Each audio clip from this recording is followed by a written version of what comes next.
everybody, this is Tim from Mainly Muscle Cars along with cameraman Ken, and today we are looking at a 1975 Bronco. Really cool little Bronco. This is a half cab. You don't see these very often at all. This is a neat one. A lot of cool stuff on it.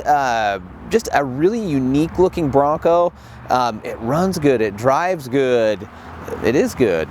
So we'll kind of go over a quick bit of options. Just a factory color on that one. That one is the bright red. It has the, of course, the black top and black accents with the chrome package. Really neat roll bar. Since this is a half cab, you can't really, the bars really aren't connected, so it's kind of neat. They have a bar system on the inside that matches the bar that's on the outside. So you do have that family style protection, and that thing is very stout. And if you look up top, it does have the provisions in there if you wanted to do shoulder harnesses for your rear passengers. Those bolts are there, so you could do that 3-point harness in back. Now you'll notice there's some little nicks and dings and stuff in this one. Still original moldings on it. They still look pretty darn good, so we haven't replaced them. The paint, there's some minor touch-ups and stuff. This is the Bronco that you want if you want a driver. If you want a show Bronco, this one, you could do that with it, but it would require a repaint. But solid bones on this one. Just a good, solid truck, well put together. Now with this one, we did get receipts on the engine rebuild. We got receipts on the transmission rebuild, as well as a lot of other receipts for the work that has been done. It has 33-inch tires, which work good. It has a 2.5-inch suspension lift and a 2-inch body lift. And what that does is that leaves you just enough lift, to clear everything, but it doesn't put those radius arms at such an angle where you run into a negative caster situation. So it still drives well. Steering works nice because you don't have the body pulled so far away from the axles.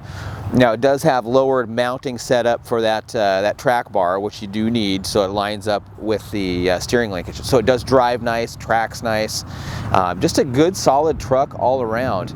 Real tidy, outside. Like I said, it looks good. Engine compartment looks real nice. Interior looks real nice. And mechanically a very sound Bronco. Just a really good sunny day driver. Something you can take out and use, and if you get a rock chip or something, you don't have to, just not going to ruin your day. Okay, on the inside here, just a nice, tidy Bronco. Nice little dash unit in it. Looks good. It's got the, up front, it's got the Tuffy box for the glove box. That way you can actually open up the glove box for the roll bar. Gives you a nice little safe unit. Just a quick little open. Fit a little carry weapon in there if you wanted to, or just, valuables, lock it. It's steel lined in the back so they can't cut in from behind. Nice unit to have. Also have this console right here. A nice console. Again, it's another lockable unit, so you've got plenty of storage space. And right here, these rocker switches are for heaters for the seats. So a nice little bun warmer option, not something you typically expect to have in a 1975 vehicle. Also a power point if you want to charge your phone, anything else. Stereo wise, they went in dash with this one, and this one is a Bluetooth capable unit. It's got the microphone here on the column, so you can basically control your devices basically just with voice. Pretty neat little setup. So factory instrument cluster has been cleaned and detailed nice. However, the factory gauges as far as like oil pressure and temperature, they're not very accurate, so went with a set of aftermarket gauges.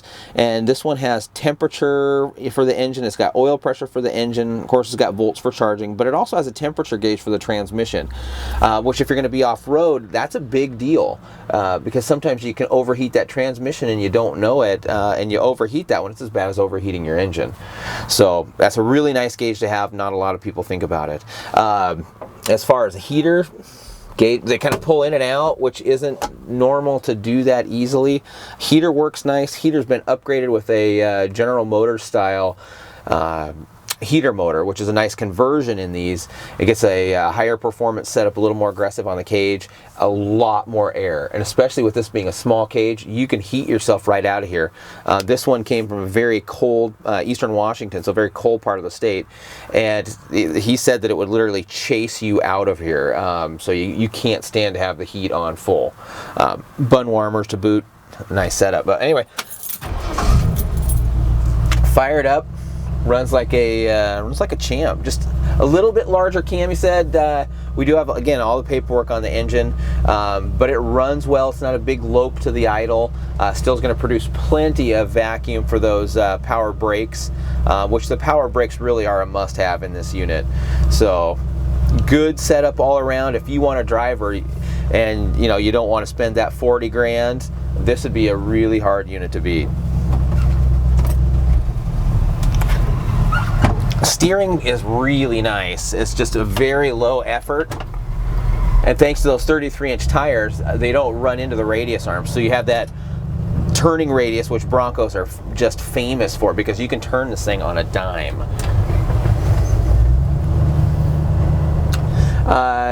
When the top is off, or I guess even when the top isn't off, this one comes with a fold and tumble rear seat, and that's something you're going to want to put in for summer. It also comes with a bikini top. So well equipped. You could even soft top this if you wanted a full cab. However, the more you look at this little half cab, the more you like it. It's pretty cool, very unique, not something we see often. So, but just barely touching the throttle, it feels nice. Good torquey unit. It's got 3.5 gears, and with that automatic, it makes freeway cruising really easy. So if you're going to be out driving, you'd be easy highway cruiser, easy around town. And then if you want to go off-road, this one is, typical Bronco. It's going to be set up to go off-road, but this has got a couple add-ons. It has the twin stick setup here from Wild Horses, so you can actually, engage your front and rear axles as needed. So you could even run this one on front-wheel drive if you decided, or you hurt a rear axle. Okay, and so driving this one, the steering linkage feels nice and tight. It's got all urethane bushings on the radius arms, on the track bar. So when you're driving it, it feels nice and positive. There's really no slop in the wheel. It doesn't tend to track, like jump the, jump grooves. Now, if you really wanted to make this one a comfortable 80-mile-an-hour cruiser, that's possible. But I always say on that, you just drop the radius arm mounts. That's something that we can arrange for you. Certainly, if you're not going to be doing a lot of freeway driving, you don't need it. Something I like to have personally. But as far as Broncos go, this is going to drive better than probably 90% of them out there. A lot of people don't do all the work to get the track bars and stuff to mount up correctly. They don't do the correct bushings. This one's been done, so it works nice. And again, the steering is just really nice and tight. You're not sawing the wheel going back and forth, and you don't have to chase it down the road. So if you're looking for a good daily driver or even a good weekend Bronco, take a good look at this one, especially for the money.